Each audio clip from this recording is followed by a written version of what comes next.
जय मसीह की दोस्तों, कैसे हैं आप सब। परमेश्वर आपको आशीष दे आज के दिन के लिए और बहुतायत से ब्लेस करें। हालेलुया। दोस्तों, आज हम एक इम्पोर्टेंट टॉपिक के ऊपर बात करेंगे। देखो, हमने कई बार सुना होगा इसके बारे में, बुद्धिमान स्त्री कैसी होती है और एक मूर्ख स्त्री कैसी होती है।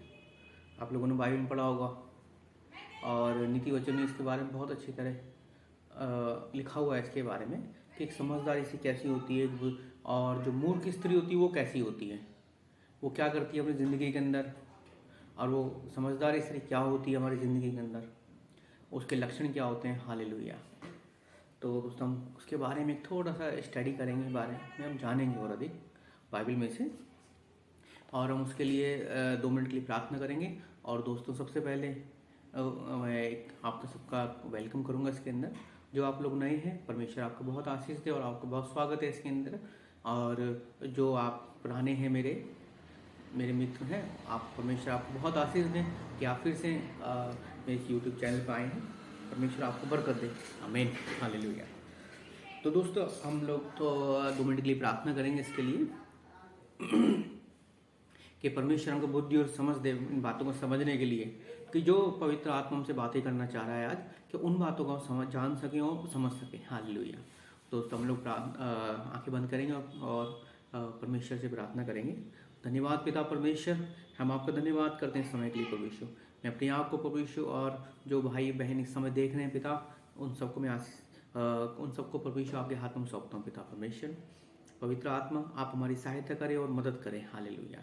जो हमारी बुद्धि और समझ खुल जाए पिता, हमारे कान खुल जाए पिता परमेश्वर, कि हम उन बातों को जान सकें, समझ सकें कि जो बातें आप हमसे करना चाहते हैं। हालेलुया। पवित्र आत्मा हमारी सहायता कर कि हम उन बातों को जान सकें और समझ सकें। हालेलुया। और अपने वचनों से बुद्धि और समझ प्राप्त कर सकें जो बाइबल में लिखे हुए हैं। हालेलुया। धन्यवाद, मुझे बोलने में सामर्थ्य देना प्रभु यीशु। धन्यवाद पवित्र आत्मा, मेरी मार्गदर्शन करना, अगुवाई करना। हालेलुया। हम अपनी प्रार्थना को प्रभु यीशु मसीह के नाम से मांगते हैं। आमीन। तो दोस्तों, प्रभु आपको बहुत आशीष दें इस समय के लिए। हालेलुया।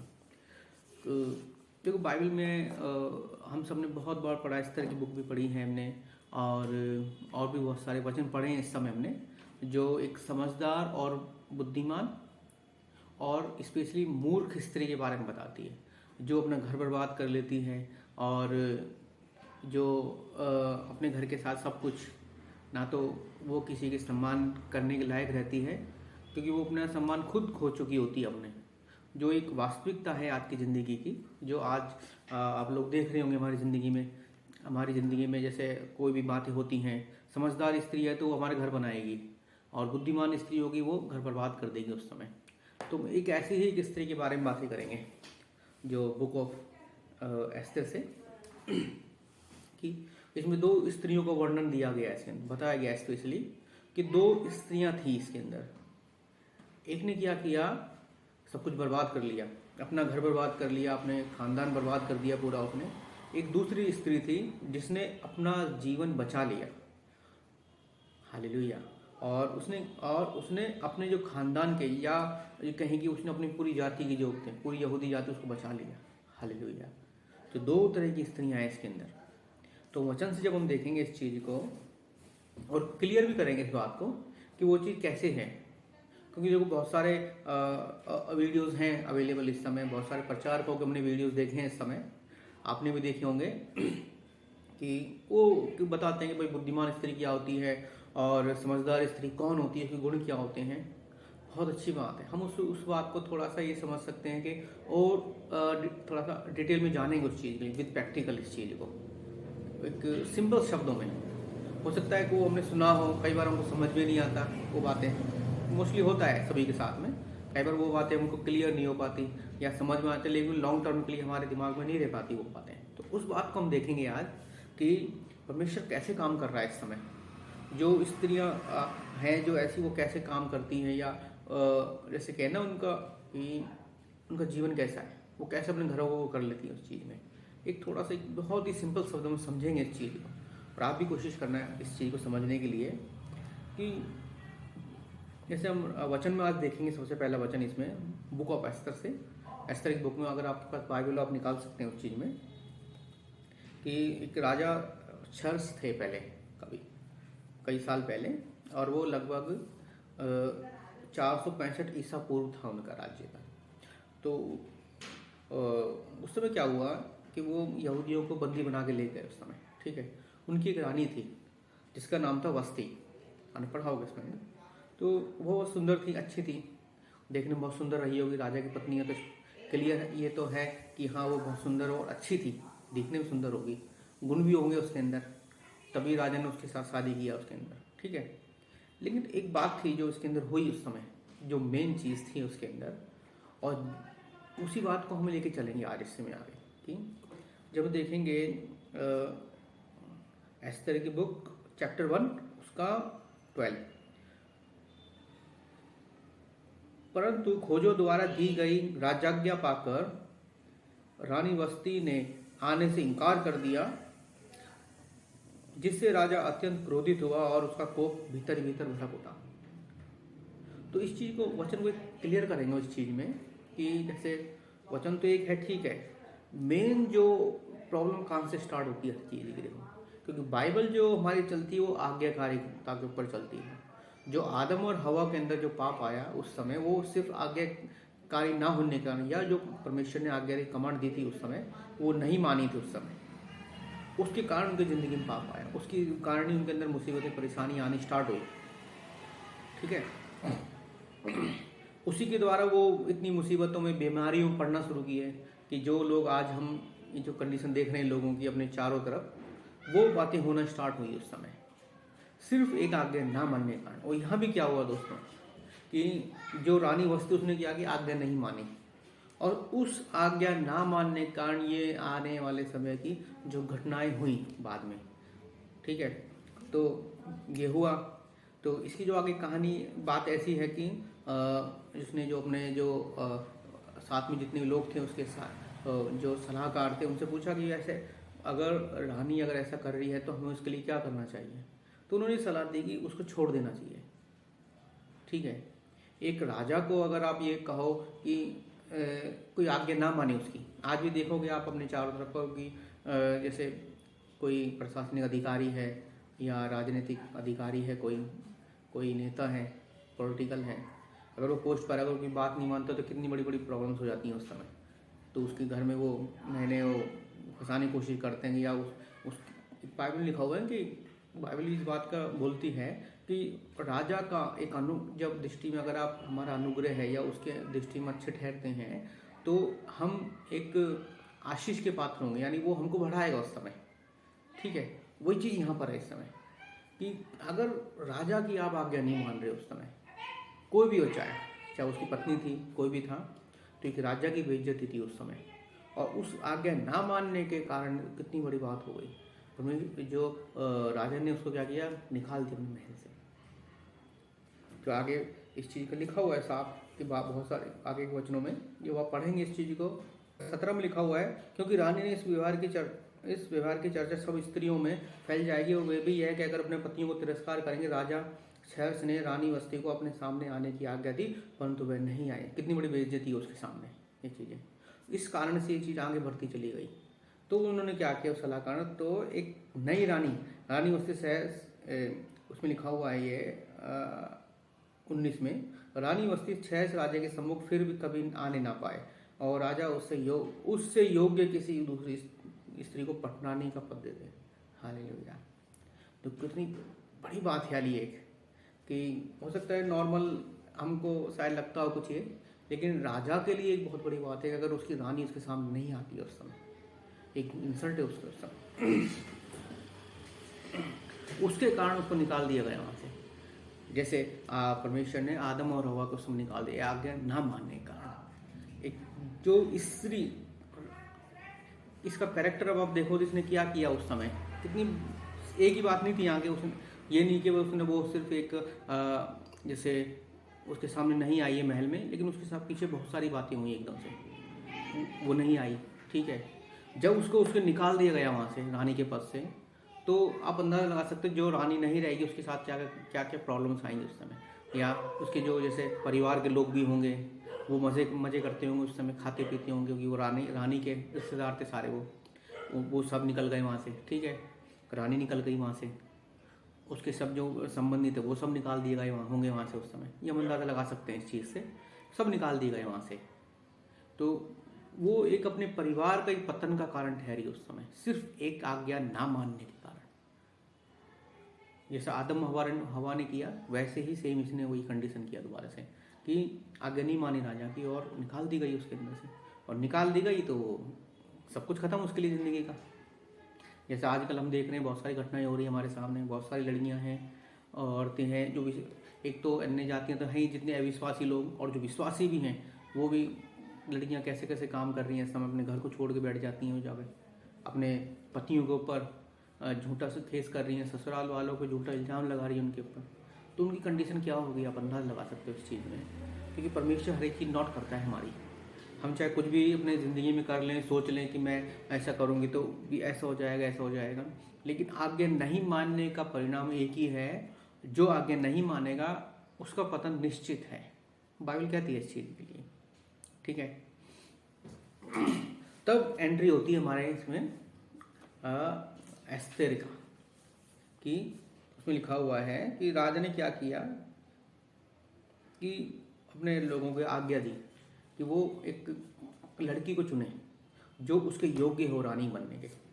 उसको उन्होंने उस समय सब कुछ सिखाया होगा, उस समय उनकी बुद्धि को और सुंदरता को भी देखा, शारीरिक रूप से भी और मानसिक रूप से चेक किया होगा उस समय वो कितनी सुंदर, कितनी समझदार, के लायक है नहीं है, क्योंकि एक राजा की पत्नी थी वो, जो शायद राजा शहर से वो छोटा राजा नहीं था, कोई बहुत बड़ा साम्राज्य था उस समय उसका, कि उसके लिए रानी चुननी। तो परमेश्वर तो वो जब उसने ढूंढा होगा तो कितनी समझ और बुद्धि के साथ ढूंढा होगा कि राजा ये एस्तर को ढूंढा, एस्तर के साथ बहुत सारी लड़कियां थी, लेकिन जब आखिर में जब टेस्ट हुआ होगा तो उससे बहुत सारे हो सकता है क्वेश्चन भी पूछे गए हों। जैसे हम आजकल देखते हैं कि ये जैसे मिस यूनिवर्स या मिस वर्ल्ड का जो चुनाव होते हैं उसके अंदर बाद में क्वेश्चंस पूछे जाते हैं, उनकी सुंदरता भी देखी जाती है, उनका बोलने का तरीका देखा जाता है, और उनसे क्वेश्चन भी पूछे जाते हैं आखिरी में, वो कितनी समझदारी से जो जवाब देती हैं वो जीतती है आगे। सेम मे भी पॉसिबल, हम सब अंदाज़ा लगा सकते हैं इस चीज़ में कि वो चीज़ पूछा होगा उससे, उसकी सुंदरता भी देखी होगी और क्वेश्चन होंगे, पूछे होंगे, अगर ये है तो ये इसका जवाब क्या होगा, और उसने उस समय जवाब दिया होगा एस्तेर ने। निश्चित रूप से हम इसको मान सकते हैं इस बात को। तो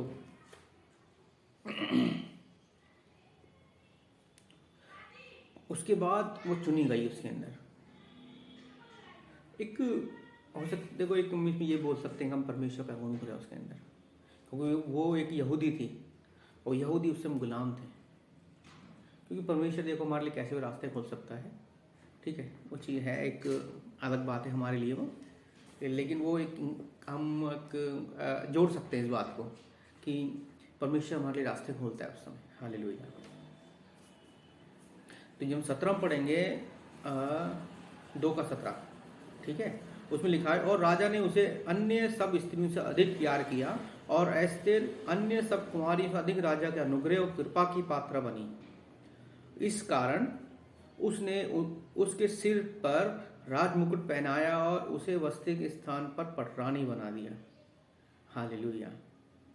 जो मैंने आपसे बात कहा था ना कि को एक दिखने में सुंदर थी वो, ठीक है, सुंदर रही होगी, उसमें चुनाव हुआ होगा जब उसका, और उससे बहुत सारे क्वेश्चंस पूछे गए होंगे, तो उसमें समय चुनने के बाद राजा को अच्छी लगी, हाँ ये एक समझदार स्त्री है, सुंदर भी है और एक रानी बनने के लायक है उस समय।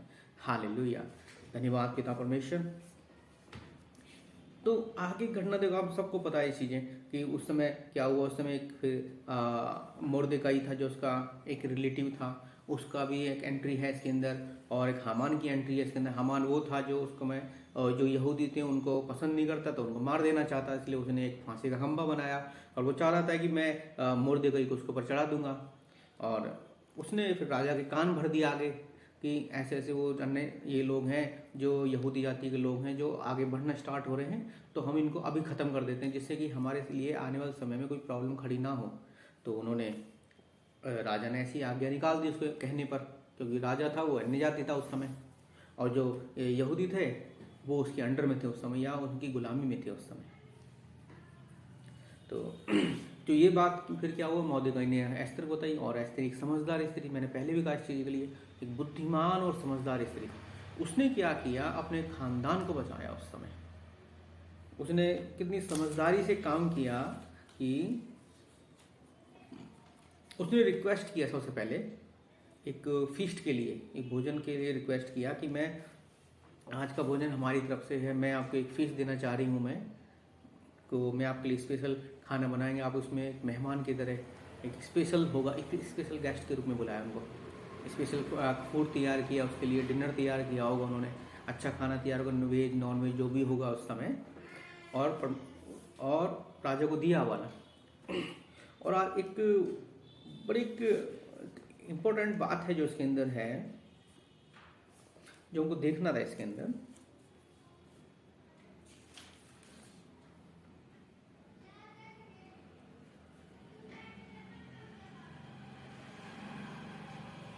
जब उसको पता चला कि भैया हामान उसको ऐसे मार देना चाहता है मोर्देकाई को, कितनी समझदारी से उसने काम किया एस्तेर रानी ने।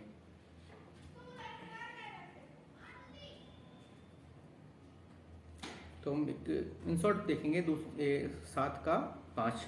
तब राजा शेर्स ने रानी एस्तेर से पूछा, वह कौन है और कहाँ है जिसने ऐसे करने की ठानी है? और एस्तेर ने उत्तर दिया, वह बैरी और शत्रु यही दुष्ट हामान है। तब राजा और रानी के सामने हामान भयभीत हो गया।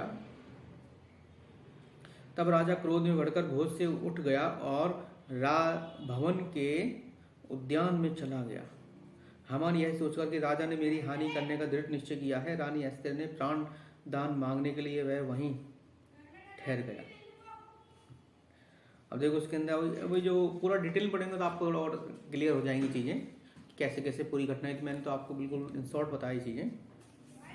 कितनी समझदारी उसने राजा को बताया ये चीज़ें, कि उसको भोज पे बुलाया, उसको खाना बनाया अच्छा, फिर उसको अपनी बातें, अपनी जो बातें थी मन की, या जो बातें होने वाली थी, या जो वो करना चाहती थी, उससे जो हो रहा था उस समय, उनके बाद कितनी नम्रता और एक समझदारी के साथ उसने उस बात को रखा राजा के सामने। और बाद में क्या हुआ कि जब 10वें में पढ़ेंगे 7:10, तब हामान उसी फांसी खंभे पर लटकाया गया जिसे उसने मोर्देकाई के लिए बनवाया था। इस पर राजा का क्रोध शांत हो गया। हालेलुया। और उसने आगे इतनी समझदारी से बात की, उसने मोर्देकाई की जान बचाई जो उसका रिलेटिव था। और उसने उसके बाद क्या किया, जो उसके जो जितने भी उस समय बाकी जो रिलेटिव्स होंगे या मिलने वाले लोग होंगे, और जो यहूदी जाति थी पूरी, सबको बचा लिया उसके अंदर। कितनी समझदार स्त्री थी वो उस समय। आप अंदाजा लगा सकते हो, उसने अपने पूरे खानदान को बचा लिया उसने। हालेलुया। पूरे खानदान को, जहाँ रानी वस्ती ने अपने पूरे खानदान को बर्बाद कर दिया हमेशा के लिए, क्योंकि उसका आगे कोई जिक्र नहीं कि उसका क्या हुआ, कैसे रहते थे वो, या कैसे रहे वो लोग। एक समझदार स्त्री होती है दोस्तों, जो अपना भी, अपने घर को और अपने खानदान को बचा लेती है पूरा। वो बहुत एक क्लियर उदाहरण है हमारे सामने रानी एस्तेर का इस समय। और एक उदाहरण हम देखेंगे, एक मेरा वीडियो है स्पेशली उसके टॉपिक के ऊपर। अब हम देखेंगे बुक ऑफ डैनियल, उसका 5 chapter, book of Daniel, Daniel की बुक, 5वां अध्याय उसका। इसके ऊपर मेरे एक बुक है, इसके अंदर एक स्त्री का जिक्र किया हुआ है इसके अंदर स्पेशली, जो अज्ञात है इस समय। वो राजा बेलशस्सर की पत्नी है, ठीक है। बस एक ही जगह इसका वर्णन दिया गया, ज़्यादा नहीं दिया इसके बारे में, यही दिया गया स्पेशल कि रानी ने कैसे एक समझदारी से अपने पति की उस समय बताया। ये वो घटना है कि जब दीवार पर उसने जब देखा कि एक उंगली आई है और दीवार पर ऐसे ऐसे कुछ लिखना स्टार्ट कर दिया उसने, और वो घबरा गया उस समय। और उस समय क्या कर रहा था वो, जो यरूशलेम से जो मंदिरों से जो बर्तन थे वो लेके आए थे, चुरा कर या लूट कर लेके आए थे, उसमें बैठे वो परमेश्वर के जो पात्र के मंदिर थे, जो मंदिर में जो पात्र थे, उनके अंदर वो शराब पी रहे थे उस समय। तब वो उंगली दिखाई दी, उसको कुछ लिखा उसने आगे। और यहाँ एक समझदार स्त्री, उसकी पत्नी इतनी समझदार थी उस समय, उसने कितनी अच्छी समझदारी जवाब दिया उसने कि 5:10 से पढ़ेंगे इसको। राजा और प्रधानों की बातों को सुनकर रानी ने भोज के प्रधान भवन में आकर कहा, राजा चिरंजीवी रहे, तेरा मन ना घबराए और ना तेरे चेहरे पर उदासी छाए। जैसे राज्य में एक पुरुष है, तेरे राज्य में एक पुरुष है जिसमें पवित्र देवताओं की आत्मा रहती है, और तेरे पिता के दिनों में उसमें समझ, अंतर्दृष्टि और देवताओं के तुल्य बुद्धि पाई गई है। उसका पिता कौन था? बेलशस्सर का राजा नबूकदनेस्सर। अंतर्दृष्टि और देवताओं के तुल्य बुद्धि पाई गई थी। और तेरे पिता नबूकदनेस्सर राजा ने उसे सब ज्योतिषियों, तांत्रिकों, कसदियों और भावी कहने वालों पर प्रधान ठहराया था, क्योंकि इस दानियल में, जिसका नाम राजा ने बेलशस्सर रखा था, एक असाधारण आत्मा ज्ञान और अंतर्दृष्टि, स्वप्नों का अर्थ बताने, रहस्यों को खोलने और कठिन समस्याओं को हल करने की शक्ति पाई गई थी। अतः दानियल बुलाया जाए, वही इसका अर्थ बताएगा। हालेलुया। देख रहे हो आप, रानी ने कितनी अच्छी बात कही अपने पति के लिए, अपने पति के भलाई के लिए बात बोली उसने। और जो उस समय जितने भी लोग परेशान, सबके लिए भलाई के लिए बोला। एक समझदार स्त्री का काम ये होता है कि वो एक अपने पति को सही राय दे और अपने घर को संभाले, अपने घर को बनाए, उस समय बना कर रखे कि लोग उसकी तारीफ करें। ये उदाहरण इसी चीज़ का है। चाहे वो अविश्वासी थे, चाहे वो उनके विरोध में थे लोग, लेकिन फिर भी एक वैसी स्त्री जिसने उस समय अपने पति की सहायता की, जब उसका पति किसी परेशानी में था, जिस समय उसको जरूरत थी कि उसको उस चीज़ का हल कैसे बताया जाए, कैसी चीज़ें वो जानेंगे उस चीज़ में। ठीक है, बाद में चाहे कुछ भी हुआ, अब वो इसकी बेवकूफ़ी थी, इस समय मूर्खता थी बेलशस्सर राजा की कि उसने उसकी बात को नहीं माना। अगर वो हो सकता था उसके सामने अगर वो झुक जाता तो शायद उसकी जान बच जाती। हालेलुया, उसका राज्य बच सकता था। वो अलग बात है, देखो आगे का टॉपिक है। लेकिन मेन चीज़ है हमारी स्त्री के ऊपर। एक समझदार स्त्री अपना घर कैसे बनाती है? वो अपना समझदार स्त्री ऐसे बनाती है, रानी एस्तर की तरह बनाती है कि उसने अपने घर को, अपने रिश्तेदार मोर्देखाई को बचा लिया, उसने अपने खानदान को बचा लिया, अपने पूरे परिवार को बचा लिया और पूरी यहूदी जाति को बचा लिया। हालेलुया। और जहाँ एक रानी बसती जिसने खुद अपना भी घर बर्बाद किया और अपने खानदान का घर को बर्बाद कर दिया पूरा। उसने कहाँ गए हम कोई नहीं जानता, उसका कोई नहीं पूछता उसको। आज रानी एस्तर को हम इसलिए पूछ रहे हैं क्योंकि उसने, वो एक समझदार स्त्री, उसने घर बनाया, उसने अपने खानदान को बचाया। लेकिन आज बहुत सारी देखो ऐसी लड़कियां हैं, स्त्रियां हैं जो खुद अपने घर को बर्बाद करने में लगी हुई हैं। ना वो पति की बात मानती हैं, अगर पति परेशानी में है तो उसकी बात, ना तो उसको सही सलाह देती हैं उस समय, गलत सलाह देती हैं उस समय। और फिर सिर्फ पैसे के पीछे भाग रही हैं। नहीं, मुझे इतना पैसा चाहिए, मुझे ये सामान खरीदना, वो खरीदना है मुझे, सिर्फ पैसे के लिए। अगर वो एडजस्ट करना नहीं जानती कुछ चीज़ में, आज उसकी कंडीशन ऐसी है।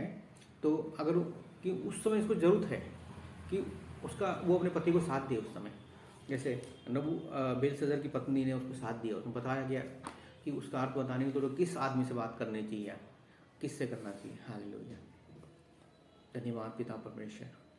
लेकिन कुछ स्त्रियां हैं जो बर्बाद आज कर रही हैं ऐसा, अपने पति के ऊपर, ससुराल पर झूठा केस करती हैं, झूठे इल्ज़ाम लगा रही हैं उनके ऊपर, चाहे उन्होंने सब कुछ किया उसके लिए, फिर भी झूठा इल्ज़ाम लगा रही हैं। हालेलुया। प्रभु सच जानता है, देखो हर बात के लिए परमेश्वर हर एक को परखता है इस समय। ठीक है, वो हमें भी देखता है, आपको भी देख रहा है और ऐसे लोगों को भी देख रहा है। ऐसे देखना, स्त्रियां कहीं सम्मान नहीं पाती हैं। मूर्ख स्त्री कहीं सम्मान नहीं पाती, वो अपना घर बर्बाद करती है सपना। तो नीति वचन में लिखा है मूर्ख स्त्री अपना घर बर्बाद कर लेती है और समझदार स्त्री अपना घर बनाती है। या बाइबल में स्पष्ट पढ़ सकते हैं, नीति वचन में भी कितनी कई वचन है इसके। और आज जो स्पेशल उदाहरण हमने देखा है इसके अंदर एस्तर का, एक समझदार स्त्री, बुद्धिमान स्त्री का, जिसने सब कुछ बचा लिया उस समय। तो मेरी देखो जितनी भी बहनें आज इस समय इसको वीडियो देख रही हैं, तो मेरी आपसे ये रिक्वेस्ट है कि एक समझदार स्त्री बनो आप, कि आप अपना घर बना सको, अपना घर संभाल सको, अपने खानदान को संभाल सको। हालेलुया, कि आप भी बचे रहो, आपका परिवार बचा रहे, सब लोग बचाएं, कि आपकी तारीफ हो लोगों की। क्योंकि बाइबल कहती है कि समझदार स्त्री अपने पति के द्वारा सम्मान पाती है और वो सब जगह सम्मान पाती है। जो स्त्री अपने पति के नज़रों में सम्मान पाएगी, वो संसार में जहाँ भी जाएगी हमेशा सम्मान पाएगी। हालेलुया। तो समझदार बनो, बाइबल पढ़ो, प्रार्थना करो कि प्रभु आपको बुद्धि और समझ दे इस बात की, कि आप जान सको कि परमेश्वर की समझ क्या है हमारे लिए, मैं अपना घर कैसे चलाऊं। मैं, आप जो भी बोलोगे परमेश्वर आपकी बात सुनेगा और आपको परमेश्वर बुद्धि और समझ दे। क्योंकि वचन में लिखा हुआ है कि जिसमें बुद्धि की कमी हो, घटी हो, मुझसे मांग, मैं उसे दूंगा। हालेलुया। और बिना उलाहना के दूंगा, कि आप जान सको उसको कि परमेश्वर का वचन हमसे क्या कहता है कि उसके अनुसार बुद्धिमान बन जाए हम लोग। हमें घर कैसे संभालना है कि परमेश्वर बताएगा। जैसे नीति वचन 31 में लिखा हुआ है कि बुद्धिमान और समझदार स्त्री कैसी होती है। आप पढ़िए उस चीज़ को और समझ प्राप्त कर सकते हैं उसके द्वारा। परमेश्वर आपको बहुत आशीष दे आज के वचन से, और कोशिश करिए कि आप पवित्र आत्मा की अगुवाई में चलो। पवित्र आत्मा से बोलो कि पवित्र आत्मा मेरी सहायता कर कि मैं एक समझदार स्त्री बनूँ, मैं समझदार बनूँ अपनी ज़िंदगी के अंदर, समझदार व्यक्ति बनूँ मैं, परमेश्वर की वचन के अनुसार आज्ञाकारी होकर चलूँ। क्योंकि जो हमारी आशीषें हैं सारी वो सब आज्ञाकारिता के अंदर डिपेंड है। सिर्फ जो आज्ञाकारी नहीं है उसके ऊपर कोई आशीष नहीं है किसी की भी। बाइबल हमसे इसी बात, एक स्पष्ट बात यही बोलती है, बस आज्ञाकारी बनो, बस वचन पे चलने वाले बनो। क्योंकि सिर्फ आज्ञा ना मानने कारण ही आदम और हवा को निकाल दिया गया, और आज्ञा मानने के कारण आज हम परमेश्वर में, प्रभु यीशु मसीह में उद्धार पाते हैं, जीवन पाते हैं, आज्ञा मानने के कारण। हालेलुया, धन्यवाद पिता परमेश्वर। प्रभु आपको बहुत आशीष दे। हम प्रार्थना करेंगे आज के लिए, वचन के लिए। आप सब आंखें बंद करिए। धन्यवाद पिता परमेश्वर, हम आपका धन्यवाद करते हैं आपकी आशीषित वचन के लिए परमेश्वर। एक धन्य वचन परमेश्वर आपने हमको दिया, हम धन्यवाद करते हैं पिता।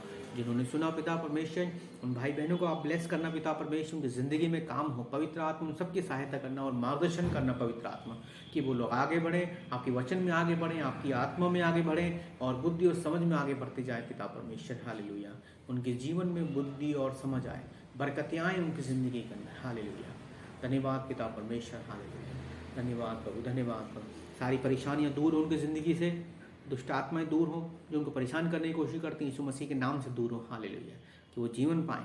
हालेलुया, परेशानियां दूर हो ज़िंदगी की। धन्यवाद पिता परमेश्वर। हम अपनी प्रार्थना को प्रभु यीशु मसीह के नाम से मांगते हैं, आमीन। हालेलुया। धन्यवाद दोस्तों, आपने कि इस टाइम के लिए आपने जो वीडियो देखा, आपको अगर कुछ भी समझ में आया है या कुछ क्वेश्चन पूछना चाहते हैं, आप कमेंट्स कर सकते हैं इस बात के लिए।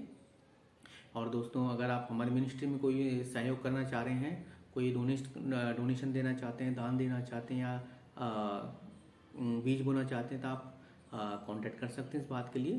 परमेश्वर आपको बहुत आशीष दें आज के दिन के। गॉड ब्लेस यू, आमीन।